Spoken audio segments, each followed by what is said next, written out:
హృదయపూర్వకమైన ప్రేమ వందనాలు, అందరికి వందనాలు, స్తోత్రాలు. ఒకసారి సంతోషంగా హల్లెలూయా అని చెప్తారా? హల్లెలూయా, హల్లెలూయా. అందరికీ హ్యాపీ క్రిస్మస్ చెప్పండి సంతోషంగా. అందరికీ మరొకసారి హ్యాపీ హ్యాపీ క్రిస్మస్. అనేది ప్రతి ఒక్కరూ జరుపుకునే ఒక సంతోషకరమైనటువంటి పండుగ ఇది. యావత్ ప్రపంచ దేశాల్లో ఎన్నో సందర్భాల్లో నేను మీకు పరిచయం చేశాను. మరొకసారి ఆలకించండి. ఈ దేశాలలో ఇంచుమించుగా 180 దేశాలు పైగా ఈ క్రిస్మస్ని చాలా సంతోషంగా జరుపుకుంటూ ఉంటారు. కొన్ని పండుగలు కొన్ని ప్రాంతాలకి, కొన్ని దేశాలకి మాత్రమే పరిమితిగా ఉంటాయి. ఒక్కొక్క పండుగ ఒక్కొక్క దేశంలో చాలా సంబరాలతో జరుపుకుంటూ ఉంటారు. మన భారతదేశంలో జరుపుకునే పండుగలు ఉన్నాయి, పక్కన దేశాలలో జరుపుకునే పండుగలు ఉన్నాయి. చాలా సంతోషంగా ఈ పండుగలు మనం జరుపుకుంటూ ఉంటాం. అయితే ఇంచుమించుగా 1 నెలన్నర 2 నెలలు సంతోషముగా జరుపుకునే దేశమంతా, దేశాలన్నీ సంతోషముగా జరుపుకొని 1 నెల రోజులు సంతోషముగా జరుపుకునే పండగ ఏదైనా ఉంది అని అంటే అది ఒక్క క్రిస్మస్ మాత్రమే. స్తోత్రం చెప్పండి గట్టిగా. క్రిస్మస్ పండుగ ఒక్కటే.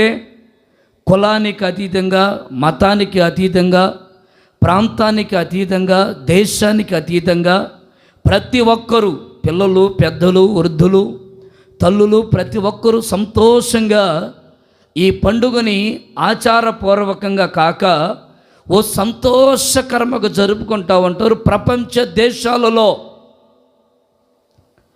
మహాత్మా గాంధీ మన భారతదేశానికి స్వతంత్రత తెచ్చాడని ఆ ఒక్కరోజు మన భారతదేశంలో చాలా నిష్టగా, ఇక ఆ రోజు ఏ మాంసాహారం వండరు, పొరపాటున ఎక్కడ మాంసాలు కొయ్యరు, ఎక్కడ కూడా పొరపాటున ఎలాంటి జీవిని సంహరించరు. ఆ ఒక్కరోజు చాలా నిష్టగా ఉంటారు. అది మన భారతదేశంలో. మరొక దేశానికి వెళ్తే మహాత్మా గాంధీ ఎవరో వారికి తెలియదు. అట్లాగా కొన్ని దేశాలకి కొన్ని పండుగలు మాత్రమే పరిమితిగా ఉంటాయి. అయితే ఈ క్రిస్మస్ మాత్రమే ప్రపంచ దేశాలలో ఉంటున్న ప్రజలందరూ జరుపుకోవడానికి చాలా సంతోషంగా, ప్రతి ఒక్కరూ సంతోషంగా జరుపుకుంటారు. ప్రతి ఒక్కరూ చాలా ఆనందంగా జరుపుకుంటూ ఉంటారు.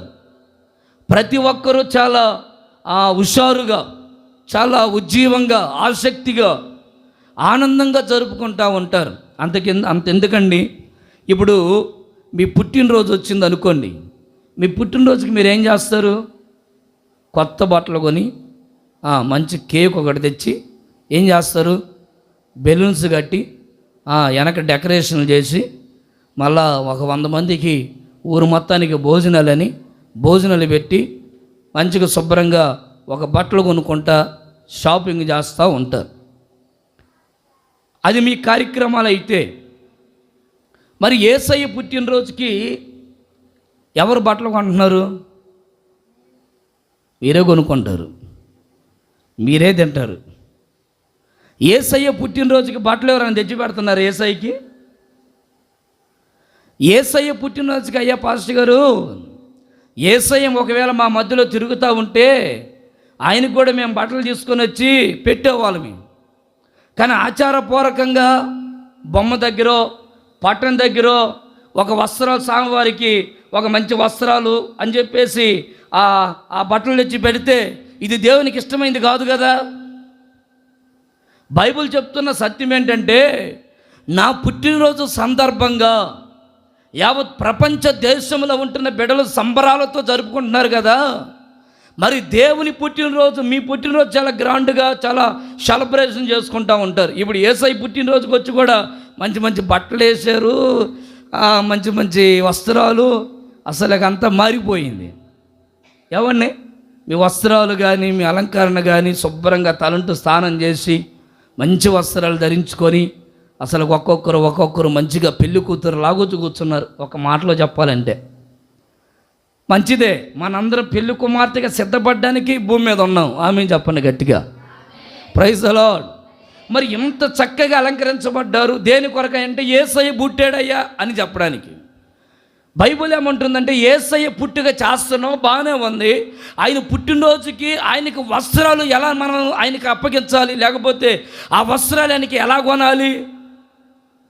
దేవుడు చెప్తున్న ఉపమాన రీతిగా చెప్తున్న మాటలు ఏంటంటే, నా పుట్టినరోజు సందర్భంగా బట్టలు లేని వారికి బట్టలు పెట్టడం, ఆకలితో ఉన్నవారికి ఆహారం పెట్టడం, ఇంకా దరిద్రులను చేర్చుకోవడం, ఇదంతా వాళ్ళకు చేస్తే దేవుడికి చేసినట్లే అని రాయబడింది. దేవునికి చేయడం అంటే నీవు పుట్టినరోజు చేసావు, ఈరోజు బిర్యానీ చేయి, వండు, ఏమైంది, పండగ చేసుకొని తింటావుగా, ఈ పండగ వండుకొని 10 మందిని పిలిపించుకో ఇంటికి, చుట్టాలో బంధువులు విగ్రహాధికులు రక్తం ఎవరైతే ఏమి కొంతమందిని పిలిపించుకొని వాళ్ళకి యేసయ్య పుట్టుక సందర్భంగా ఒక ముద్ద అన్నం పెట్టు, స్తోత్రం చెప్పు గట్టిగా. వాళ్ళకి నీ చేతనైన సహాయం చేయి. శుభ్రంగా పిల్లలందరూ కూర్చొని ఆ దీక్షలు ముందు పెట్టుకొని చుట్టూరు కూర్చొని మంచి బిర్యానీ చేశాను శుభ్రంగా తిందామని ఇంటి పాది తినకుండా వాళ్ళని పక్కన వాళ్ళని ఇంటి పక్కన వాళ్ళని బంధువులని చుట్టాలని ఒకసారి ఇంటికి పిలిపించుకొని, అయ్యా ఈరోజు క్రిస్మస్ చేసుకుంటున్నాం, మరి ఒక మొత్తం మా ఇంట్లో అన్నం తినండి అని ఇంటికి పిలుచుకొని ఒక 5కో 2కో 3కో 10 మందికో 100 మందికో మీ స్తోమతకి తగ్గట్టుగా మీరు భోజనాలు పెట్టండి. స్తోత్రం చెప్పండి, హల్లెలూయా.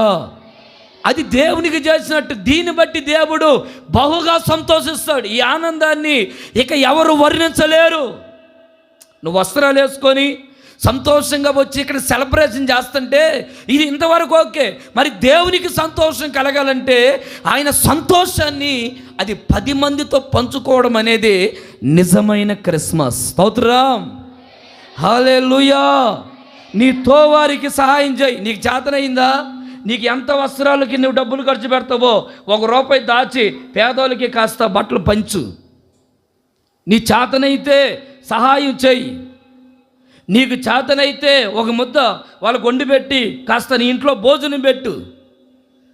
దాంట్లో ఉన్న సంతోషం, దాంట్లో ఉన్న ఆనందం, దాంట్లో ఉన్నటువంటి ఆ నిజమైన సెలబ్రేషన్ని ఇక ఎవరు వర్ణించలేని ఆనందం అది. Praise the lord.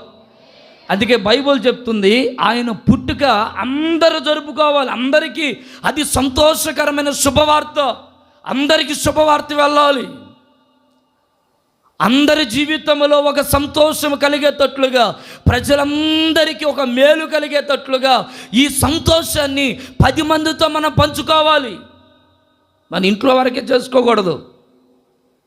ఒక కేక్ కట్ చేస్తున్నాం అనుకోండి, మనం ఆ ఇంటి పక్కన ఉన్న వాళ్ళందరూ, వాళ్ళ పిల్లలు పెద్దలు వృద్ధులు వాళ్ళు ఎలాంటి వాళ్ళైనా ఇంటి పక్కన వాళ్ళందరినీ పిలిపించుకొని చిన్న కేక్ కట్ చేసి వాళ్ళకి ఒక్కొక్క ముక్క పెడతా ఉంటాం, పలారమో లేకపోతే వాళ్ళకి మనం ఇయ్యగలిగింది ఏదో సహాయం చేస్తూ ఉంటాం. ఈ క్రిస్మస్ రోజు కూడా నీ వంతు నువ్వు దేవుని పని విషయంలో, దేవుని పుట్టుక సందర్భంగా నువ్వు దేవుని సన్నిధిలో సంతోషంగా నడిపించబడదువుగాక. హల్లెలూయా. ఏంది అందరూ మౌనం అయిపోయారు? ఇప్పుడు ఆడ ఉండేదయ్యా భోజనాలనే, మరి అందరూ మౌనం అయిపోయారండి. ఒకసారిగా సంతోషంగా చెప్పండి, హుషారుగా. ఏది హుషారుగా చెప్పండి, హ్యాపీ హ్యాపీ క్రిస్మస్ చెప్పండి. ఒకసారి గట్టిగా చెప్పండి, happy happy Christmas, merry merry Christmas, happy happy Christmas, hallelujah. చూడండి, యేసయ్య పుట్టుక అది అనేకులకు ఆనందం, అదే అనేకులకు సంతోషం. ఇప్పుడు ఒక ఇంట్లో ఒక బిడ్డ పుట్టాడు అనుకోండి, ఒక ఇంట్లో ఒక కుమారుడు పుట్టాడు, కుమార్తె పుట్టింది అనుకోండి, అది ఊరంతటికి సంతోషమా? ఆ ఇంటి వరకు సంతోషం, ఆ బంధువుల వరకు, వాళ్ళ కులం లేకపోతే వాళ్ళ వర్గానికి వాళ్ళ బంధుత్వాలకు అందరికీ సంతోషం. అబ్బో మా ఓడికి పిల్లడు పుట్టారా, మా ఓడికి కుమార్తె పుట్టిందిరా అని వాళ్ళకి సంతోషంగా ఉంటుంది. ఊరందరికి ఉండదుగా, దేశం అంతటికి ఉండదుగా. ఇప్పుడు మన ఊరిలో ఎవరైనా పిల్లడు పుట్టానుగా వాళ్ళు సంతోషంగా ఉన్నారా అని అనుకుంటారు. కానీ అందరూ సంతోషం ఇంట్లో సెలబ్రేషన్ చేసుకోరుగా. కానీ విచిత్రమైన మాట చెప్తా చూడండి, యేసు ప్రభు పుట్టుక దేశంలో ఉంటున్న వాళ్ళందరూ, ప్రపంచ దేశంలో ఉంటున్న వాళ్ళందరూ ప్రతి ఒక్కరు కొత్త బట్టలు కట్టుకోవడం, సంతోషంగా కేకులు కట్ చేసుకోవడం, 2 నెలలు సంతోషంగా ఈ క్రిస్మస్ సెలబ్రేషన్ చేసుకుంటా ఉంటారు. స్తోత్రం, హల్లెలూయా. యేసయ్య పేరుకి అనేకులు భోజనాలు పెట్టడమో, బట్టలు ఇవ్వడమో, బహుమతులు ఇవ్వడమో, ఏమంటే సెమీ క్రిస్మస్లని, పిల్లల క్రిస్మస్లని, తల్లుల క్రిస్మస్లని, రకరకాల పండుగ రకరకాలుగా ఈ క్రిస్మస్ని ఎన్నో రకాలుగా సెలబ్రేషన్ చేసుకుంటారు 2 నెలలు ఇంచుమించుగా. అలా ఆ ఆనందములో ఉన్న సంతోషాన్ని, ఆయన పుట్టుకలో ఉన్న సంతోషాన్ని మనము కూడా అనుభవించదుముగాక. చూడండి, నేను 1-2 మాటలు క్లుప్తంగా చెప్తాను. ఆయన పుట్టుకలో ఉన్నటువంటి ఆ గొప్పతనాలు, లేకపోతే ఆయన పుట్టడం ద్వారా ఇంత గొప్ప ఆ సంతోషం, ఇంత గొప్ప ఆశీర్వాదం, ఇంత గొప్ప దీవెన ఎలా కలిగింది, ఆయన పుట్టుకలో ఉన్నటువంటి ఆ గొప్పతనం ఏంటో క్లుప్తంగా చెప్తాను. ఒకసారి మీరు చూడండి, ఆదికాండంలో 3వ అధ్యాయం 12వ వచనంలో ఒక మాట రాయబడింది. అక్కడ దేవుడు ఆది కాలములో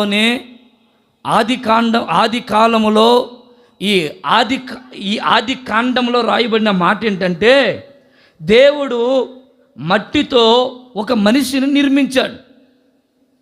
ఇప్పుడు ఆ మనిషి ద్వారా మరొక ఆయన పక్కటెముకలో నుండి ఒక ఎముకను తీసి మరొక స్త్రీని నిర్మించాడు. వీరిద్దరిని భూమి మీద ఫలించాలని దేవుడు చెప్పాడు. వాళ్ళు ఫలించి అభివృద్ధి చెందాలన్నది దేవుని ఒక ప్రణాళిక. వింటున్నారా? తలలు పైకెత్తి వినండి. అది ఒక ప్రణాళిక. ఈ ప్రణాళికను ఏమండి, ఈ పుట్టుకలో ఉన్న ఈ అద్భుతమైనటువంటి ప్రణాళిక, ఒక మట్టితో చేయబడినటువంటి బొమ్మ, ఆ బొమ్మలో జీవాత్మకు వెళ్ళగా ఆ జీవాత్మ మనుషుడిగా మారిపోయాడు. ఇదొక అద్భుతమైనటువంటి పుట్టుక. ఈ పుట్టుకని అనేకులకు ఆశీర్వాదకరంగా ఉండాలని, దేవుడు ఫలభరితముగా మార్చాలని, మీరు ఫలించండి అని చెప్పాడు. ఇప్పుడు ఈ ఫలభరితమైన జీవితం రాను రాను రాను రాను ఎక్కడికి వచ్చేలకు ఆగిపోయిందంటే, సాతానుగాడు వారి మధ్యలో ఏలుబడి చేసి వారి జీవితాన్ని ఆశీర్వాదాన్ని చూడనివ్వకుండా, మేలు చూడనివ్వకుండా, దీవెన చూడనివ్వకుండా, ఒక గొప్ప అద్భుతమైన ఈ సంతోషకరమైన ఆ ఆనవాళ్ళు కనబడనివ్వకుండా ఈ సాతాను వారి మధ్యలో ఏలుబడి చేయడం ప్రారంభించాడు. వాడు వచ్చి అవ్వని మోసపరిచాడు. అవ్వను మోసపరిచిన తర్వాత ఆ పండు, తినద్దన్న పండుని తినిపించాడు. తినింది అవ్వ. చిన్నగా ఆ అవ్వ ఆదాము దగ్గరికి వెళ్ళి ఆదాముకి ఇచ్చింది. ఆదాము కూడా ఆ పండు తిన్నాడు. ఇద్దరు శపించబడ్డారు. ఇప్పుడు దేవుడు వారితో చెప్తున్నటువంటి మాటలు ఏంటంటే,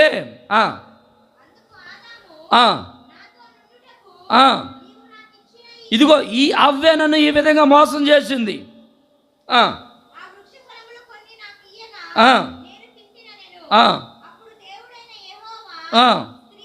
ఇది చూడండి, స్త్రీతో నీవు చేసినది ఏంటి? స్త్రీ, అయ్యా నాదేమి లేదయ్యా, సర్పము నన్ను మోసగరిచింది. సర్పము అనబడుతున్నటువంటి సాతాను, ఈ సాతాను నన్ను ఏం చేశాడంటే మోసపురిచాడు. ఈ రోజున నీ కుటుంబం ఒక అద్భుతంగా దేవుడు నిర్మించాడు. నీకంటూ ఒక పిల్లల్నిచ్చాడు, నీకంటూ ఒక భర్తనిచ్చాడు, నీకంటూ ఒక భార్యనిచ్చాడు, నీకంటూ ఒక తల్లిదండ్రులు. నీది, నీ కుటుంబం అనేది ఒక అద్భుతం. ఇది నీకు ఇచ్చిన కుటుంబం. దీన్ని బట్టి నీవు ఆనందపడాలి. ఇప్పుడు ఈ ఆనందాన్ని సాతానుగాడు చేస్తున్న పని ఏంటంటే మోసపరచడం. నీ కుటుంబాన్ని అభివృద్ధి లేకుండా చేయడానికి, నీ వంశం ఆశీర్వదించబడకుండా ఉండడానికి, నీ కుటుంబ వ్యవస్థ ఫలభరితముగా మార్చబడకుండా ఉండడానికి సాతాను మోసపరచడానికి అవ్వ దగ్గరికి వచ్చాడు. ఇప్పుడు ఈ అవ్వని సాతాను మోసం చేశాడు. ఇప్పుడు దేవుడు అవ్వతో అంటున్న మాట చదవండమ్మా. అందుకు దేవుడైన యెహోవా సర్పముతో, నీవు దీనిని చేసినందున, చూడండి సర్పాన్ని మొదటగా దేవుడు ఎలా శపిస్తున్నాడో, పశువులన్నిటిలోనూ భూజనులన్నిటిలోనూ నీవు శపించబడుతావు. అంత మాత్రమే కాదు, ఇక నీవు నీ కడుపుతో ప్రాగుతూ భూమి మీద ఇక నువ్వు నడవడానికి వీల్లేదు. ఒక కుటుంబ వ్యవస్థని పాడు చేశావు. ఒక కుటుంబ వ్యవస్థని ఆశీర్వాదకరముగా ఉండనివ్వకుండా వారి మధ్యలో చుచ్చు పెట్టావు. ఒక కుటుంబ వ్యవస్థ దేవుని చేత నిర్మించబడినటువంటి ఆ వ్యవస్థని నీవు పాడు చేయడానికి ఇష్టపడ్డావు. అందుకే బైబిల్లో రాయబడిన మాట, దేవుడు జతపరిచిన కుటుంబాలను ఎవరు వేరు చేయకూడదు.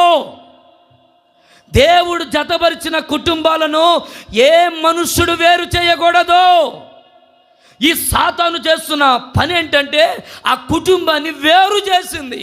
సో ఇప్పుడు సాతానికి దేవుడు చెప్పిన ఆ శాపం, ఇక నువ్వు కడుపుతో ప్రాకాలి, బ్రతికినంత కాలం మన్ను తిని బతకాల, అదొక శాపం. ఓకే, ఇప్పుడు పావుకి ఆ శాపం ఇచ్చాడు దేవుడు. ఇప్పుడు నెక్స్ట్ ఆదాముకి ఇచ్చిన శాపం ఏంటంటే, ఆదాం ఇప్పుడు దాకా సుఖమేంటో తెలియదు, సంతోషంగా అనుభవించావు. అయితే ఇది మొదలుకొని భూమి మీద నువ్వు కష్టపడి సేద్యము చేసి శ్రమటోర్చి శ్రమపడి నీవు ఈ భూమి మీద పంటలు పండించి నువ్వు తినాలి అని చెప్పాడు. ఇప్పుడు స్త్రీకి ఇచ్చినటువంటి శాపం ఏంటో తెలుసా?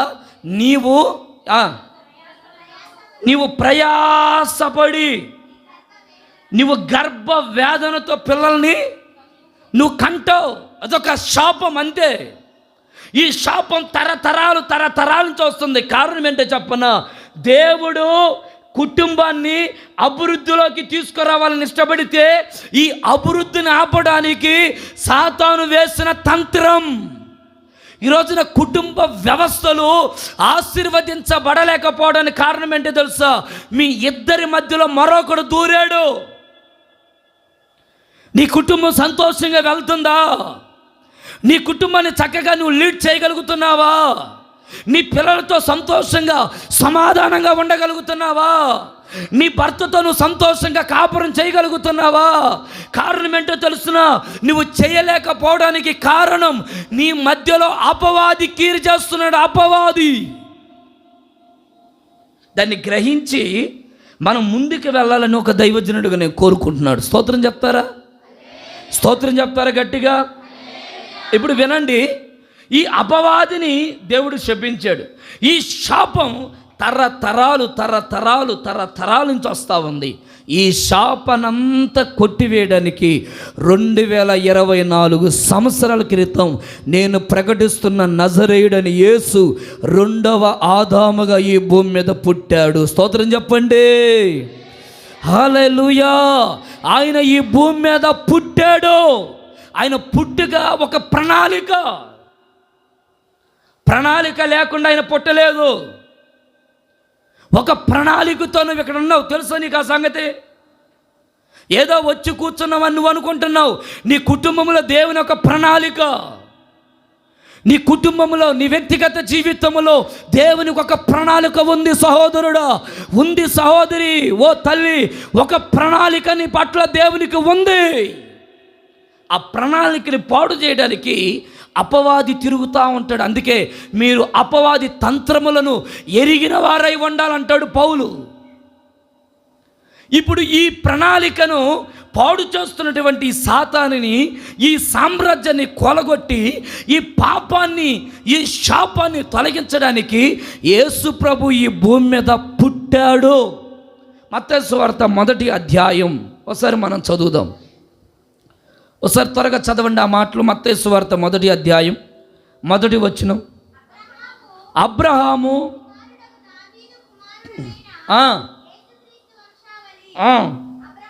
అబ్రహాము ఇస్సాకును కనెను, యాకోబును కనెను. వాళ్ళందరూ ఒకరి తర ఒకరు కనెను అనే మాటలకు రాయబడుతూ వచ్చాయి. ఇప్పుడు 16వ వచనాన్ని చదువుదాం. యాకోబు మరియ భర్త అయిన యోసేపును కనెను. అయితే ఇప్పుడు యోసేపు యేసు ప్రభును కనలేదు. ఇక రాయబడిన మాట శ్రద్ధగా వినాలి. ఆమె యందు క్రీస్తు అనబడిన యేసు పుట్టెను. గట్టిగా చప్పట్లు కొడుతూ ప్రభుని స్తుతించండి. యేసు ప్రభు ఈ భూమి మీద ఆయన పుట్టెను. ఆయన పుట్టుక ఒక ప్రణాళిక. ఏమండి, ఆయన పుట్టుక ఒక ప్రణాళికమైనటువంటి పుట్టుక. ఆయన పురుష జాతికి లేకపోతే ఒక కుటుంబం కలయిక వలనే ఒక వ్యక్తి ఈ భూమి మీద పుడతాడు. అందుకే ఆ వ్యక్తులకు వాళ్ళ పేర్లకి ముందుగా వాళ్ళ తండ్రుల వంశం లేకపోతే వాళ్ళ తండ్రుల ఇంటి పేరు వర్తిస్తూ వస్తుంది. పొర్రపాటున తల్లి ఇంటి పేరు వర్తించదు, తండ్రి ఇంటి పేరే వర్తిస్తూ ఉంటుంది. ఎక్కడికి వచ్చేసరికి తండ్రుల జాబితాలో దేవుడు కాదు. యేసు ప్రభు పరిశుద్ధాత్మ ద్వారా మరియ గర్భమందు ఆయన ఈ భూమి మీద పుట్టెను. ఆమేన్ చెప్పండి. ఆయన పుట్టుక ఒక ప్రణాళిక, ఒక అద్భుతమైన పుట్టుక అయినది. ఇప్పుడు ఆ పుట్టుక, ఆ ప్రణాళికమైనటువంటి పుట్టుక దేని కొరకో తెలుసా? మనిషి పాపాన్ని తొలగించి, శాపాన్ని తొలగించి నీవు అభివృద్ధిలోకి రాకుండా అడ్డుపడుతుందే ఆ పాపపు మచ్చ, ఆ పాపపు కాడి విర్రగొట్టడానికి యేసయ్య ఈ భూమి మీద పుట్టెను. ప్రైజ్ ద లార్డ్, హల్లెలూయా.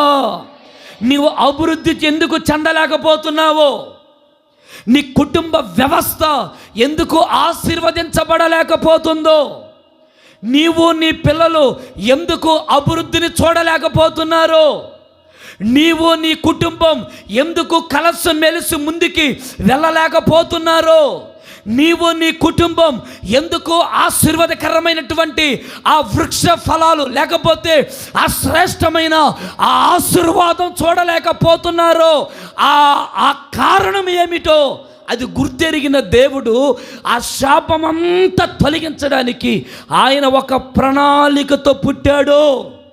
ఆయన పుట్టడానికి కారణం నీకు తెలియాలి. ఆ ప్రణాళిక ఏంటో తెలుసా? నీవు అభివృద్ధి చెందడానికి. స్తోత్రం చెప్పండి, కొంచెం గట్టిగా చెప్పండి. హల్లెలూయా, హల్లెలూయా. ఒక శాపం తొలగిపోవడానికి యెషయా ప్రవచన గ్రంథంలో రాయబడిన మాట ఇంచుమించుగా 700 సంవత్సరాల క్రితం యెషయా ప్రవచిస్తాడు, యేసు ప్రభు ఈ భూమి మీద పుట్టబోతున్నాడు. జకరియా ప్రవచిస్తాడు, ఆయన ఈ భూమి మీద ఒక పరిశుద్ధుడు పుట్టబోతున్నాడు. లూకా సువార్తలో రాయబడింది, ఆయన ఈ భూమి మీద పుట్టబోతున్నాడు. మలాకి ప్రవచన గ్రంథంలో రాయబడింది, ఆయన ఈ భూమి మీద పుట్టబోతున్నాడు.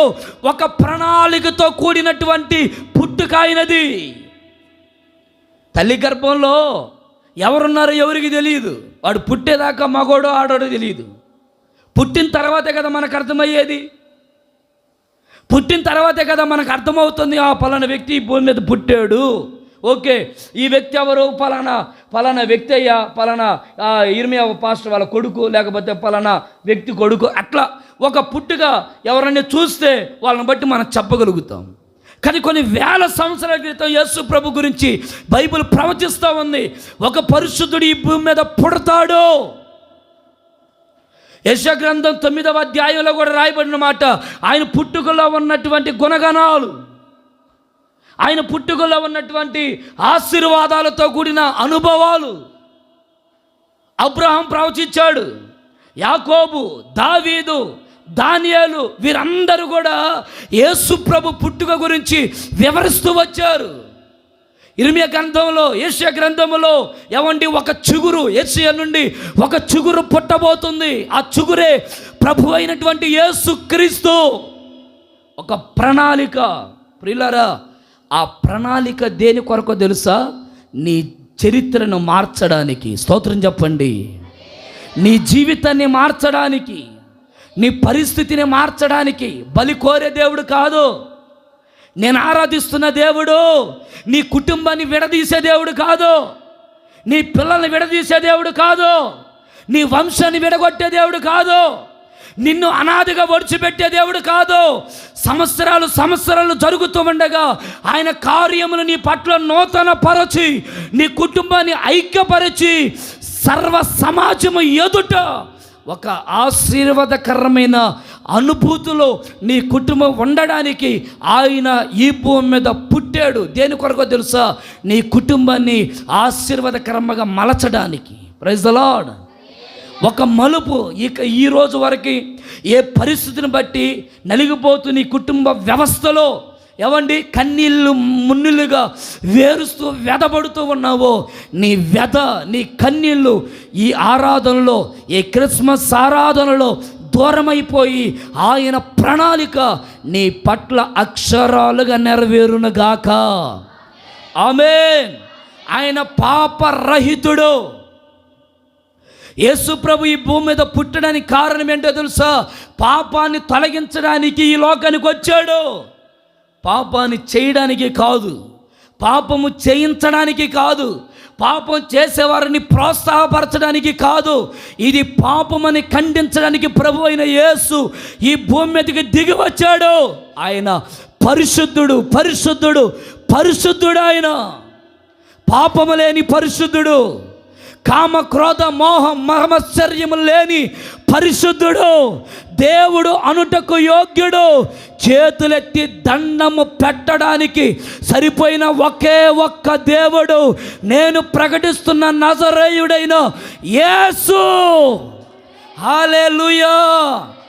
ఆయన సన్నిధిలో నువ్వు కూర్చొనున్నావంటే ఇది ఆయన ప్రణాళిక, ఇది ఆయన చిత్తం, ఆయన ఉద్దేశం. ఆయన ఉద్దేశం ఏంటో చెప్పన? నువ్వు ఆశీర్వదించబడాలి, నీ కుటుంబం ఆశీర్వదించబడాలి, నీ పిల్లలు ఆశీర్వదించబడాలి, నీ వంశం ఆశీర్వదించబడాలి, నీ ఉద్యోగం ఆశీర్వదించబడాలి, నీ వ్యాపారం ఆశీర్వదించబడాలి, నీ గర్భఫలం ఆశీర్వదించబడాలి, నీ భూఫలం ఆశీర్వదించబడాలి, నీవు చేస్తున్న నీ చేతుల కష్టాజితం ఆశీర్వదించబడాలి. ఆమేన్. ఇది ఆయన ప్రణాళిక. ఇప్పుడు ఒక వ్యక్తి ఒక వ్యక్తి ఏదైనా ఒక దానిని తయారు చేస్తే, ఒకవేళ ఒక ప్రాజెక్ట్ లేకపోతే ఒక వస్తువుని దాన్ని నీట్గా అలంకరించి దాన్ని సిద్ధపరిస్తే, ఇప్పుడు ఆయన దాన్ని పాడు చేయడానికి ఇష్టపడతాడా? ఇష్టపడ్డు. ఆయన ఇష్టపడి ఒక సెల్ ఫోన్ అయినా బాక్సులైనా ఏదైనా కనిపెట్టి ఇది ప్రజల్లోకి వెళ్ళాలి అని బాగు చేసి దాన్ని సరిచేసి దాన్ని బాగా అమర్చి అది ప్రజల్లోకి వదులుతాడు. అది పాడవడానికి మరలా దానికి వైరస్ పంపడగా. ఈ రోజున చాలామంది ఏమైపోతున్నారో తెలుసా? పాడు చేసేవారి వైపు తిరుగుతున్నారు, వ్యర్థమైన వాటి వైపు తిరుగుతున్నారు, దేవుని ప్రణాళికలు ఏంటో గుర్తుపట్టలేకపోతున్నారు, దేవుని ఉద్దేశం ఏంటో గ్రహించలేకపోతున్నారు, దేవుని చిత్తం ఏంటో గ్రహించలేకపోతున్నారు. చిన్న చిన్న బాధలు, చిన్న చిన్న కలవరాలు, చిన్న చిన్న కష్టాలు, చిన్న చిన్న మానసికమైన ఒత్తిళ్లను బట్టి దేవుని ఉద్దేశాన్ని కోల్పోతున్నారు. అయ్యో, దేవుడుంటే నేను ఇలా ఉంటానా, దేవుడుంటే నేను ఇలా బతుకుతానా, దేవుడుంటే నా బతుకు ఇలా ఉంటుందా అన్నట్లుగా ఉద్దేశాలు మార్చుకుంటున్నారు. లేదు, ఒక రోజు రాబోతుంది, ఆ రోజు దేవుని ఉద్దేశం ఏంటో నువ్వు గుర్తుపట్టేటట్లు ప్రభు చెయ్యునుగాక. స్తోత్రం చెప్పండి గట్టిగా, స్తోత్రం చెప్పండి గట్టిగా. దేవుని ప్రణాళిక మాత్రమే మన పట్ల నెరవేర్పు కలుగునుగాక. ఆయన ప్రణాళికతో ఈ భూమి మీద పుట్టాడు, ప్రణాళికతో. ఆ ప్రణాళిక ఏంటంటే నీవు అభివృద్ధిలోకి రావాలి, నువ్వు ఆశీర్వదించబడాలి, నువ్వు దీవించబడాలి, నువ్వు హెచ్చించబడాలి, నీవు అవమానాస్పదముగా ఉండకూడదు. ఆమేన్.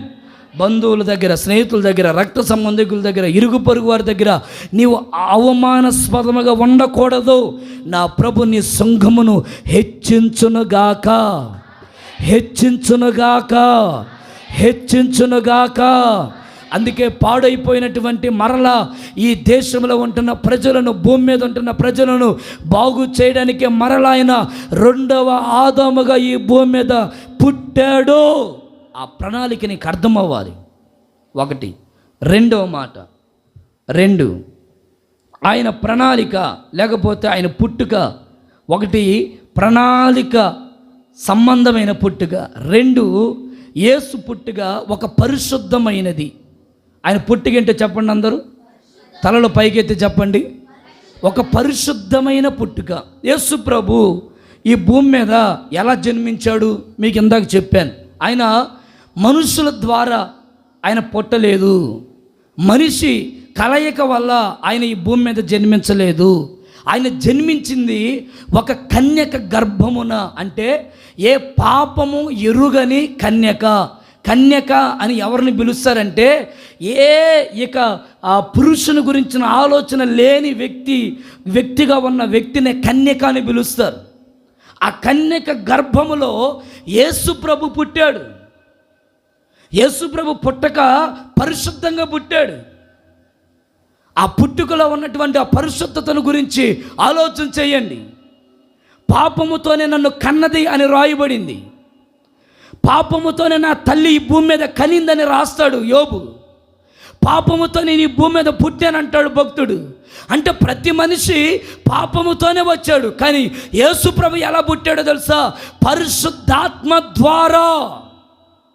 ఎలా పుట్టాడట? పరిశుద్ధత ద్వారా ఆయన పుట్టాడు. అందుకే నేను ప్రకటిస్తున్న దేవుడు దేవుళ్ళలో దేవుడు కాదు. ఆయన దేవుడు అనుటకు ఒకే ఒక్క దేవుడు. దేవుడు పక్కన ఒక దేవుడు ఫోటో పెట్టమాకు యేసు ప్రభుని. ఈయన కూడా దేవుళ్ళలో ఒకడని ఒక్కొక్క పటం పెట్టి ఆ పటం దగ్గర యేసయ్య పటం పెట్టమాకు. ఆయన యేసు ప్రభు పటంలో లేడు. ఈరోజున ఇంకా నామకర్త భక్తులు ఏమంటే యేసు ప్రభుకి దండేసే వాళ్ళు ఉన్నారు, యేసు ప్రభుని మెల్లేసుకునే వాళ్ళు ఉన్నారు, యేసు ప్రభు సిలువ వేసుకునే వాళ్ళు ఉన్నారు, చేతులకి సిలువ కట్టుకునే వాళ్ళు ఉన్నారు, ఈ కండల మీద సిలువ వేసుకునే పచ్చబొట్లు వేసుకునే వాళ్ళు ఉన్నారు. ఇదంతా పిచ్చి ఏమంటే నమ్మకాలు. వీటి మీద కాదు, ఆయన పుట్టుక పరిశుద్ధం. ఆ పరిశుద్ధంగా బ్రతకడమే నీ జీవితంలో నువ్వు నేర్చుకోవలసిన అనుభవం. ఒంటి మీద లేక చేతుల మీద, కండల మీద, మడతాలకి, ఇంట్లో లేకపోతే అక్కడ వాటన్నిటికీ యేసుప్రభు పిల్లలు, యేసుప్రభు ఆ పట్టాలు కట్టుకుంటే ఏమీ ప్రయోజనం లేదు. ఒకవేళ ఇళ్ళలో ఫోటోలు ఉంటే తీసేయి. యేసుప్రభు ప్రతిమల్లో లేడు. యేసుప్రభు వాక్యానుసారుడు. ఆయనని నువ్వు పిలిస్తే హృదయ అంతరంగములో నీ గుండెల్లో ఉన్న ప్రతి వ్యధను తీసివేయగలిగిన ఒకే ఒక్క దేవుడు. ఆయన ఒక్కడే ప్రభు అయిన Yesu Kristu. Praise the lord, praise the lord. ఉదయాన్నే తలంటూ స్నానం చేసి యేసు ప్రభు బొమ్మ దగ్గరికి వెళ్ళి పూజ చేయమాకు. ఆయన ప్రతిమలు లేడు. ఆయన ఇంకా సావల బతికి యుగాలుగా ఉన్న దేవుడు. సచ్చిన వాడికి దండేస్తాం. మా ఇంట్లో మా నాన్నగారు ఉన్నారు, చనిపోయారు. ఆయనకి ఒక ఫోటో పెట్టాం. ఏమంటే కొన్ని ఇంట్లోకి పోతాను, వాళ్ళ తండ్రులు కాదు వాళ్ళ బంధువులు కానీ ఎవరైనా చనిపోయారు అనుకోండి, దండేస్తారు, కింద మళ్ళీ దీపం పెడతారు. ఎందుకు మాట్లాడండి? ఆత్మ చల్లారకూడదని లేకపోతే ఏంటో చెప్పండి, నాకు తెలియదు కదా. అమ్మో శాంతించాలి లైటు, అది ఎలిగి ఆగిపోయింది. మళ్ళీ కూడా తెచ్చాడు ఆయన. ఎన్ని లైట్లు తెస్తే ఏం ప్రయోజనం? ఏమండి ఒక పటం, ఎందుకంటే మా నాన్నగారు అని చెప్పుకోవడానికి. యేసు ప్రభు పటాల్లో లేడు. ఆయన చనిపోయి ఉంటే ఆయన కూడా దండేసేవాళ్ళమే. యేసు ప్రభు చనిపోవాలా, దేవుళ్ళు అనేవాళ్ళు చనిపోయారేమో. దేవుడు అనుటకు యోగ్యుడైన దేవుడు చనిపోలేదు. ఆయన ఇంకను యుగాలు బ్రతికి ఉన్న సజీవుడైన దేవుడు. అందుకే దావీదు అంటారు, నేను సజీవుడను కనుక సజీవుడైన యేసయ్యను నేను ఆరాధన చేస్తున్నాను.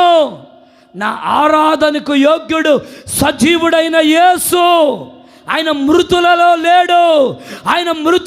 లేడు కనుక ఆయన మృతుల్లో మీరు వెతకద్దు. ఈ రోజున చాలామంది సమాధుల దగ్గరికి పోయి వెతుకుతారు. ఈ రోజున చాలామంది సమాధులకి సున్నం కొడతా ఉంటారు, సచ్చి కంపు కొడతా ఉంటుంది దేహాలు, వాసన దుర్వాసన. అక్కడికి పోయి కొవ్వొత్తులు వెలిగిస్తారు, అక్కడికి పోయి క్యాండిల్ చేస్తూ ఉంటారు, పెయింటింగ్ వేస్తూ ఉంటారు, రంగులు వేస్తూ ఉంటారు, దండం పెట్టుకుంటూ ఉంటారు, పిడికి అన్నం పెడతా ఉంటారు. దేనికి? పాసిపోయి కుళ్ళిపోవటానికి. ఆ మొక్కేదో ఆ ముద్దేదో వచ్చి అడుక్కునే వాడికి పెట్టచ్చుగా, పెట్టరు. అసలు చేతులు రావు, వాడికి మాత్రం పెడతారు ఆ సమాధుల దగ్గర. చాలామంది నామకార్థంగా ఇంకా బతుకుతూనే ఉన్నారు, సత్యాన్ని గుర్తుపట్టక. ఈ క్రిస్మస్ అంటే మంచిగా స్టార్లు ఇంటిపైన స్టార్ కట్టుకొని ఊరంతా సంబరాలు చేస్తున్నారు. కానీ నిజమైన క్రిస్మస్ ఏది? యేసు ప్రభు పరిశుద్ధంగా ఈ భూమి మీద పుట్టాడు. ఆయన చెప్తున్న మాట, నేను పరిశుద్ధుడను గనుక మీరును, చెప్పు గట్టిగా మాట, మీరును. అది క్రిస్మస్. క్రిస్మస్ అంటే మంచి బట్టలు వేసాను, మంచి పిండి వంటలు వండుకున్నాను, మళ్ళా ఇంటికి పని, ఒంటికి పని, పళ్ళకు పని, ఈ పనులు పెట్టడం మాని నీ హృదయపూర్వకంగా పరిశుద్ధంగా బ్రతకడానికి నువ్వు నేర్చుకుంటే ప్రతిరోజు నువ్వు క్రిస్మస్ పండుగ చేస్తున్నట్లే. స్తోత్రం. పరిశుద్ధంగా ఉండడమే క్రిస్మస్కి సాదృశ్యం. ఈరోజు వరకు కనబడి రేపటిదేనా మళ్ళీ పాపంలో పడిపోమాకు. ఈరోజు దాకా బాగుండి మరలా రేపటిదేనో పాపం అని ఊబిలో ఊరేగ మాకు. ఈరోజు దాకా బాగా కనబడి రేపటిదేనా మరలా జిగట కలిగిన దొంగ ఊబిలో చిక్కుకోమాకు. ఎందుకంటే అదొక ఊబి. ఆ ఊబి నుండి విడిపించడానికి ఆయన పరిశుద్ధంగా బ్రతుకుతున్నాడు. నేను పరిశుద్ధంగా బతుకుతున్నాను, మీరును బతకండి. అది చూపించడానికి ఈ భూమి మీద తిరిగాడు ఆయన. Praise the lord, praise the lord, hallelujah. ఇప్పుడు నేను ఏదైనా మేలు చేశాను అనుకోండి మీకు, లేకపోతే నేను ఏదైనా కార్యక్రమం చేశాను అనుకోండి, ఇప్పుడు నన్ను చూసి మీకేం కలుగుద్ది? పాస్టర్ గారు కూడా కార్యక్రమం చేశారా, మనం కూడా చేయాలనిపించింది. ఇప్పుడు నేను పరిశుద్ధంగా నీతిగా యథార్థంగా బతుకుతున్నాను అనుకోండి, మీకేమనిపిస్తూ ఉంటుంది? మనం కూడా నీతిగా బతకాలరా అనిపిస్తూ ఉంటుంది. మన దేవుడు నీతిగా పరిశుద్ధంగా యథార్థంగా ఉన్నాడు అనుకోండి, ఇప్పుడు మన దేవుడిని ఎలా వెతకాలనిపిస్తుంది? పరిశుద్ధంగా నీతిగా మాట్లాడారు ఏంటండి, వెతకాలి. ఇప్పుడు ఆయన పరిశుద్ధం కాకుండా ఆయన చుట్టూరు ఏమండి బారిలు పెట్టుకొని, లేకపోతే ఆయన చుట్టూరు పాపంలో ఉంటూ ఆయన పాపరహితంగా ఏమండి పాపపు ఊబిలో ఊరేగుతూ నేను దేవుణ్ణి అని చెప్పుకొని ఇల్లంతా ఏమండి ఒక గందరగోళం సృష్టిస్తున్నాడు అనుకోండి, మా దేవుడే ఎంతమంది పెట్టుకొని తిరగగా నేను తిరగడానికి ఏమి? నా కులస్తుడే, లేకపోతే మా మస్తుడే నన్ను నమ్మించి, లేకపోతే మా ఊరిలో ఉన్న పెద్దోడే 10 మందిని పెట్టుకొని తిరుగుతున్నారు, మా ఇంట్లో ఉన్న మా నానే 2-3 తిరుగుతున్నారు, మా ఇంట్లో నాకు మాదిరిగా ఉండే మా వ్యక్తే 10 మందితో ఉన్నాడు అన్నప్పుడు నీకు ఆ మాట ఒక చులకన కాబట్టి నువ్వు కూడా తప్పు చేస్తావు. నువ్వు పరిశుద్ధంగా బతుకు, నీ పిల్లలు పరిశుద్ధంగా బ్రతకడానికి నేర్చుకుంటారు. నీ నోరు పరిశుద్ధంగా కాపాడుకో, నీ పిల్లల నోట అపవిత్రత వస్తే నన్ను అడుగు. నువ్వు మోకాల మీద నిలబడి నీతిగా జీవించు. నీ మోకాల అనుభవం చూసి నీ కుటుంబం అంతా మోకరించకపోతే నన్ను అడుగు. రెబ్కా ఆ దేశంలో పరిశుద్ధంగా బ్రతకడానికి వస్తే, నీతిగా బతుకుతుంటే ఎలియాజరు నుండి రెబ్కా దగ్గరికి వచ్చి అక్కడ నిలబడితే రెబ్కా నింది, అయ్యా తాగడానికి నీళ్ళు పోయమంటావా, పోయమ్మా. ఆ మాట విన్న ఏమండి ఎలియాజరు సంతోషపడ్డాడు. అంత మాత్రమే కాదు, ఆమంటున్న మాట ఏంటో తెలుసా? నీతో పాటు వచ్చినటువంటి ఒంటెలన్నిటికీ పోస్తాను నీళ్ళు. మోకరించేసాయి ఒంటెలన్నీ. స్తోత్రం చెప్పండి. ఎవరైనా చెప్పారా అమ్మ రెప్గా వచ్చింది నీళ్ళు పోతారు మోకరించని? ఒక జంతువులే మోకరించాయి. కారణం ఆమె పరిశుద్ధత జంతువులు చూసాయి. స్తోత్రం చెప్పండి. దానియేలు సింహాలు బోన్లు అడుగు పెడితే సింహాలు మోకాల మీద నిలబడుతున్నాయి. కారణం ఏంటో తెలుసా? దానియేలు పరిశుద్ధుడు. తన శరీరాన్ని తిండి వలన, మత్తు వలన, ఐహిక విచారాల వలన ఆయన అపవిత్రం చేసుకోలేదు. అందరూ అపవిత్రం చేసుకున్నా, దానియేలు పరిశుద్ధంగా బ్రతికాడని గడగడ వణికిపోతున్నాయి సింహాలు. పరిశుద్ధతను చూస్తే పక్కనోడికి వణుకు పుట్టుద్ది. స్తోత్రం చెప్పండి. పరిశుద్ధంగా మాట్లాడేవాడి దగ్గరికి వచ్చి ఆడపిల్ల కానీ పరిశుద్ధంగా ఉంటుందా? పక్కన తొంటరు వేసాలు ఏమను వేస్తాడా? లూజుగా ఉండు, లూజుగా. వాడు కూడా నీతో లూజుగా మాట్లాడతాడు. నువ్వు కొంచెం అవకాశమే, ఇక వాడు నీ మీద పడతా ఉంటాడు. ఎందుకు? నీ లూజును బట్టి, నీ చిన్న లూజును బట్టి. అందుకే బైబిల్ రాయబడింది, ఒక ప్రాంతానికి లూజు అని పేరు పెట్టాడు భక్తుడు. ఎందుకంటే ఆ ఊరిలో ఉన్న వాళ్ళు లూజోళ్ళట, అన్నిటికీ లూజు. ఎవరు వచ్చినా ఇంకా మెలుగులు తిరుగుతూ ఉంటారు. ఆడపిల్లలు వచ్చినా మగవాళ్ళు వచ్చినా ఎందుకు తిరుగుతారు నాకు అర్థం కాదు. వాడెవడో పనికి మళ్ళీ ఇంటికి ఏంటయ్యా వాడు అబ్బో అండ్రు రాయ్యా దక్కచ్చు ఎట్టన్నా వాడు ఎట్టుంటే నీకెందుకు, వాడు తింటే నీకెందుకు, తినకపోతే నీకెందుకు. అక్క నువ్వు భలే ఉన్నావు అక్క, ఇంకో చీర కడితే భలే ఉంటానయ్యా. మా ఆయన కూడా అదే అనేవాడు. మీ ఆయన అన్నదానికి వాడు అన్నాడు, నీకు తేడా తెలియదా నీకు తేడా? అపవిత్రమైన ఆలోచన రాకుండా బతకడమే నిజమైన క్రిస్మస్. స్తోత్రం చెప్పండి గట్టిగా. నీ నోట అపవిత్రత రానివద్దు, నీ నోట అపవిత్రమైన మాటలు రానివద్దు. వేరే వారికి, వేరే వ్యక్తికి నువ్వు పొరపాటున లూజు ఇవ్వద్దు. సెటార్లు వేసేవాడు నోరు ముయ్యాలంటే నువ్వు పరిశుద్ధంగా బతకాల. ఇంకోసారి వేస్తాడాడు, మాట్లాడతాడా? పిల్లలు మాట్లాడరే? మాట్లాడతారండి. విజిలేస్తాడు, ఇంకోవాడు చూసి చొప్పు దిగుద్దురు అంటారు కొంతమంది బయట వాళ్ళే, మన వాళ్ళు అనరు. బయట వాళ్ళు ఇగో చూడు ఎట్టుందో, సరే సరే, ఇంకో వాళ్ళు అయ్యో ఈ చెప్పులు బాగనయా అంటారు. వాడిని భలేవన్నీమే ఆడైతే ఇక వాడు తీసుకుపోతాడు చిన్నగా. అదే అప్పుడే చొప్పు తీస్తే వస్తాడా చొప్పు జోలికి? ఇంకోడు రాడు. నీ మాట పరిశుద్ధంగా ఉంటే నీ ఇల్లంతా పరిశుద్ధమైన వాతావరణం అక్కడ క్రియ జరుగుద్ది. స్తోత్రం చెప్పు. వంకర మాటలు, తొంటరి వేషాలు మాను. దేవుని కొరకు పరిశుద్ధంగా బ్రతకడానికి నీ జీవితాన్ని సమర్పించుకో. యేసు ప్రభు పరిశుద్ధుడు గనుక మీరును, చెప్పండి గట్టిగా, మీరును పరిశుద్ధులై ఉండుడి. ఆయన పుట్టుక పరిశుద్ధమైనది, పరిశుద్ధంగా ఉండు. ఆ పరిశుద్ధత చాటి చెప్పు. యేసు ప్రభు పరిశుద్ధత గురించి చెప్పడానికే ఈ ముప్పాల ప్రాంతంలో ఈ విధంగా కల్వరి పెంతెకోస్తు మినిస్ట్రీస్ వ్యాపించబడింది. ఆయన పరిశుద్ధతే నేను ప్రకటిస్తాను, అది తప్ప మరొకటి చెప్పను. ఒక అక్కగారు నా దగ్గరికి వచ్చి అంటారు, ఏమండి పాస్టర్ గారు మీరు ఖచ్చితంగా ఉన్నది ఉన్నట్లుగా చెప్తుంటే అలా నాతోనే మాట్లాడినట్టుందయ్యా, అందుకని నాకు కొద్దిగా రాబుద్ది కావట్లేదు. రాకపో మానేయి. నాకేమన్నా నష్టమా? నాకేం నష్టం ఉండదు ప్రియులారా, నాకేం నష్టం ఉండదు. నువ్వు మానేస్తే రేపడితే నేను నరకం అనబడుతున్న యమగుండం ఉందే, అక్కడ కాలిపోతావంటావు. లాజరు ధనవంతుడు ఉన్నాడా?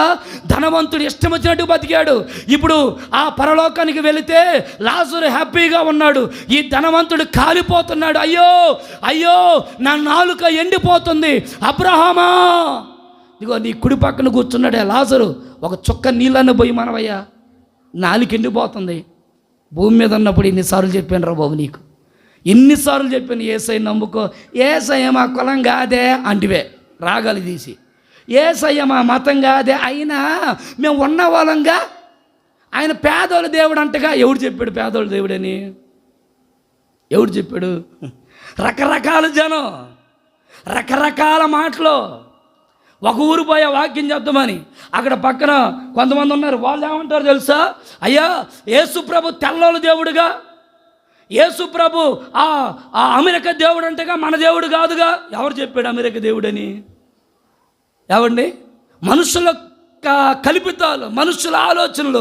బైబిల్ రాయబడింది, ఈ సృష్టిని సృష్టించబడక మునిపే ప్రభు అయిన యేసు ఈ భూమిని సృష్టించి, ఈ భూమికి పునాదులు వేసి, ఈ భూమి మీద ఒక సంతోషకరమైనటువంటి వాతావరణాన్ని కలుగు చేసిన ఒకే ఒక్క దేవుడు ఆయన. ఈ రోజుకి జ్ఞానులు చరిత్రకి ఆధారం దొరకలేదు. కొన్ని ఆయన పుట్టుక గురించి వివరించడానికి, ఆయన చరిత్ర, ఆయన మాటలు వివరించడానికి, ఆయన గొప్పతనాన్ని వివరించడానికి. నేను ఈ విధంగా చెప్పడానికి కారణం ఏంటో తెలుసా? నా యేసయ్య పరిశుద్ధుడు. స్తోత్రం చెప్పండి. నా యేసయ్య పరిశుద్ధంగా బ్రతికాడు. స్తోత్రం చెప్పండి. ఆయన ఒక కన్య గర్భములో ఈ భూమి మీద పుట్టాడు. నీవు ఈ భూమి మీద నీ పుట్టినంత కాలం నువ్వైనా ఇది మొదలుకొనైనా ఈ క్రిస్మస్ సందర్భంగా పరిశుద్ధంగా బ్రతకడానికి నీ మాట, నీ విధానం, నీ చూపు, నీ తలంపు, నీ ఆలోచన ఆ విధంగా అలవాటు చేసుకో. పరిశుద్ధమైన వాతావరణం నీ గుడారంలో ఏర్పరచబడును గాక. స్తోత్రం, స్తోత్రం. మరొక మాట చెప్తాను. యేసయ్య పుట్టుక పరలోక సంబంధమైన పుట్టుక. ఆయన ఈ భూమి మీద పుట్టడానికి కారణం ఏంటంటే, ఈ భూమి మీద ఉన్న ప్రతి ఒక్కరిని పరలోక రాజ్యంలో చేర్చడానికి. స్తోత్రం చెప్తారా? నమ్మితే ఒకసారి గట్టిగా హల్లెలూయా చెప్తారా? ఒకసారి హ్యాపీ క్రిస్మస్ అని చెప్పండి. అమ్మో మరి ఇంకొకసారి గట్టిగా చెప్పండి. మేరీ క్రిస్మస్ ఆ ముసలాంగా చెప్పండి. హల్లెలూయా. పండగ రోజు కూడా నిద్రపోతున్న తల్లులారా మీకు వందనాలమ్మ. మీకు అసలు ఇంక ఏం చేయాలో నాకు అర్థం కావాలి. పండగ కూడా నిద్రపోతారా? కొద్దిగా నవ్వుతూనే కూర్చోవచ్చు కదా. ఆ స్తోత్రం చెప్పండి ఒకసారి గట్టిగా. హ్యాపీ క్రిస్మస్, హ్యాపీ క్రిస్మస్, హల్లెలూయా. మూడో మాట చెప్తాం చూడండి. యేసయ్య పుట్టుక పరలోక సంబంధమైన పుట్టుక. ఆయన పుట్టుక ఈ భూమి మీదకి సంబంధించింది కాదు.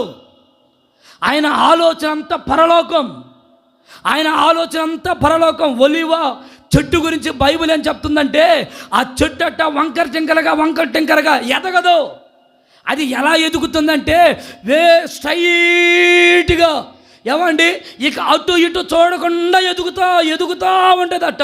దానికి కారణం ఏంటంటే దాని చూపంతా పై చూపు. ఏ చూపు? కొంతమంది లోకం మీదలో ఒక ఆమె నడుచుకుంటా పోతుంది. ఆతరు బోలబడింది, ఈ ముక్కంతా పగిలింది. ఆ కొండ వాళ్ళందరండి పై చూపుదానా, ముక్కు పగల కొట్టుకున్నావు కదే, ఓ పై చూపుదానా అన్నారు. అంటే పై చూపు చూస్తా ఉంటే ఏం పగిలింది అంటే, నేననేది ఇట్లా చూస్తా ఇట్లా నడమని కాదు. నీ ఆలోచన విధానం ఉందే, ఈ విధానం అంతా నేను ఈ భూమి మీద సంబంధించిన వ్యక్తిని కాదు. ఇక్కడ కళ్ళు మూస్తే ప్రభు ఒడిలో కళ్ళు తెరిచే వ్యక్తిగా నేను మారాలి. స్తోత్రం చెప్పు గట్టిగా. యేసు ప్రభు 33.5 సంవత్సరాలు ఈ భూమి మీద ఉంటే ప్రతిరోజు ఆయన ఆలోచన ఒకటే, నేను ఈ వ్యక్తిని కాదు, నేను తొందరగా ఈ పని ముగించుకొని మరలా నేను పరలోక రాజ్యానికి వెళ్ళాలి, నేను తొందరగా ఈ కార్యక్రమాలు ముగించుకొని నేను పరలోక రాజ్యానికి వెళ్ళాలని ఆయన ఈ భూమి మీద ఉన్నంత కాలం మనుషుల్ని పవిత్రపరిచి ఆ పరలోక సంబంధమైన అనుభవాలను వివరిస్తూ ఆయన ఈ భూమి మీద ఆయన తిరుగులాడుతూ, లేకపోతే ఆయన ఈ భూమి మీద జీవించాడు. ఆయన ఈ భూమి మీద ఉండడానికి కారణం ప్రతి ఒక్కరిని ఆ రాజ్యానికి చేర్చాలన్న ఉద్దేశం. అదొక సంతోషకరమైనటువంటి ఆనందం. ఈ భూమి మీద నోవాహు కొన్ని సంవత్సరాలు ఏమండి సువార్త ప్రకటించారు. కొన్ని వాళ్ళలోకి ఎక్కండి, రక్షణ వాళ్ళలోకి ఎక్కండి అని ఎంత చెప్పినా ఏ ఒక్కరు ఆ రక్షణ వాళ్ళలోకి రాలేదు. తన కుటుంబం మాత్రమే ఎక్కిందట. జలప్రళయం వచ్చింది. ఊర్లో, దేశంలో, ప్రపంచం అంతా జలప్రళయంతో కొట్టుకొని పోయింది. ఎవ్వరు మిగలేదు. అప్పుడు ప్రభు చెప్పిన మాట, రెండోసారి నేను మరలా ఈ జలప్రళయాన్ని రానివ్వను. ఎందుకంటే భూమి మీద అంతా తుడిచివేయబడితే దేవునికి బాధ కలిగిందంట. అయ్యో, నా బిడ్డలందరూ నశించిపోయారే, నా బిడ్డలందరూ హతులైపోయారే, నా బిడ్డలు ఇంకా నరకంలో పడిపోతున్నారే, నా బిడ్డలు ఇంకా సత్యాన్ని గుర్తుపట్టలేదే అని ఆయన పశ్చాత్తపడి ఇప్పుడు ఆ భక్తుడితో చెప్తున్న మాట, ఇక నేను ఎన్నడూ ఈ జలప్రళయాన్ని మరలా రానివ్వనని చెప్పిన దేవుడు ఆయన ఈ లోకానికి వచ్చాడు. దేని కొరకు తెలుసా? నువ్వు నశించిపోవడం దేవుని చిత్తం కాదు. నువ్వు నశించిపోకూడదు. ఈ భూమి మీద ఉండి చక్కగా ఉండి దేవుని నమ్ముకోకుండా బాప్టిజం తీసుకోకుండా నువ్వు చనిపోతే జీవ గ్రంథంలో నీ పేరు రాయబడదు. ఈ క్రిస్మస్ సందర్భంగా నీ పేరు జీవ గ్రంథంలో ఉందురుగాకని ప్రార్థిస్తున్నాను. స్తోత్రం చెప్పండి గట్టిగా. నీ పేరు జీవ గ్రంథంలో ముద్రించబడును గాక. ముద్రించబడిన వాళ్ళు ఎవరిని గంగిరెద్దులాగా ఎగరద్దు. ముద్రించిన వాడికి తుడిపేయడం పెద్ద లెక్కేం కాదు. రాసిన వాడు ఎంతలో గీకేస్తాడు మరలా. ఇప్పుడు నేను పేరు రాశాను పత్తిపాటి అని, ఇప్పుడు ఆ పేరు కొట్టేయడానికి నాకు పెద్ద కష్టమా? అమ్మో, ఇంత పెద్ద పేరు రాశాను అమ్మ అని నేను అనుకుంటానా? చిన్న పెన్ను తీసుకున్నట్టు కొట్టేస్తా, అయిపోయిలా. రాసిన వాడికి గీకడం పెద్ద. యేసు ప్రభు మన పేరు జీవ గ్రంథంలో రాశారు అనుకొని అలాగే ఇంకా మంచిగా హ్యాపీగా బాప్టిజం తీసుకున్నాను అయిపోయిందని అనుకో మాకు. బాప్టిజం తీసుకున్న రోజు నుండి నీ చరిత్ర ప్రారంభమవుద్ది. ఆ రోజు నుంచి నువ్వు నడిచే ప్రతి నడవడిక జీవ గ్రంథంలో నీ పేరు తొడపబడాలా, లేకపోతే అలాగే స్థిరముగా ఉండాలా అని నీ ప్రవర్తన బట్టి అక్కడ మారిపోయిద్ది. నీ ప్రవర్తన సరిగ్గా ఉంచుకొని పరలోక రాజ్యంలో ఉండడానికే ఈ భూమి మీద నమ్మకముగా నువ్వు నేను మనందరం బతుకుతాముగాక. ఆమేన్. యేసు ప్రభు వచ్చాడు, జన్మించాడు, మనుషుల పాప పరిహారార్థమై ఒక గొర్రె పిల్లగా ఆయన వధించబడ్డాడు, పశువుల పాకలో పుట్టాడు. ఏవండి, ఒక దీనత్వాన్ని ధరించుకొని దీనుడిగా ఆయన ఈ లోకానికి వచ్చాడు. ఏవండి, ఆయన శ్రమపడ్డాడు, పాపం అంతా తొలగించాడు, తిరిగి మరల యేసయ్య దగ్గరికి, తండ్రి దగ్గరికి వెళ్ళిపోయాడు. ఇప్పుడు వెళ్ళిన దేవుడు మరలా రాబోతున్నాడు నీ కొరకు నా కొరకు. దేని కొరకంటే ఆయన ఉండు ప్రాంతంలో మనము, అంటే మనం ఎక్కడ వారము, చెప్పరే. అయ్యా నేను ముప్పాలను వదిలిపెట్టి ఎటు వానయ్యా అంటే కుదరదు, రావాలని వాడికి. సోదరు చెప్పండి గట్టిగా హల్లెలూయా. మన ఊరు ఏ ఊరు చెప్పరే గట్టిగా, పరలోకం అని చెప్పాలి. హల్లెలూయా. ఇప్పుడు ఎవరైనా వచ్చమ్మా మీ ఊరు ఏ ఊరు అంటే మా ఊరా మొప్పాలి కదా, ఎక్కడైతే ఎక్కడంటే పనులు పక్కనే కదా అంటాం. అట్టన మాకు అయ్యా నేను యేసు ప్రభువుని నమ్ముకున్నాను, నా ఊరు పరలోక రాజ్యం. స్తోత్రం. పరలోకమేనా అంతఃపురం, చేరాలనేనా తాపత్రయం. పరలోకమేనా అంతఃపురం, చేరాలనేనా తాపత్రయం. హల్లెలూయా. ఆ పరలోకం కొరకు సిద్ధపడు. పరలోక రాజ్యం కొరకు నీ ఆలోచన, నీ ధ్యాస, నీ తలపు ఎప్పుడు దేవుని స్తుతిస్తూ, ఎప్పుడు దేవుని కనపరుస్తూ, ఎప్పుడు అయ్యా నా కుటుంబం అంతా పరలోక రాజ్యంలో ఉండాలా, నా పిల్లలందరూ పరలోక రాజ్యంలో ఉండాలని సిద్ధపడు. అలాంటి కృప నా ప్రభు మీ అందరికీ దయచేయును గాక. చెప్తారు గట్టిగా hallelujah. Happy happy Christmas. Merry merry Christmas. Happy happy Christmas.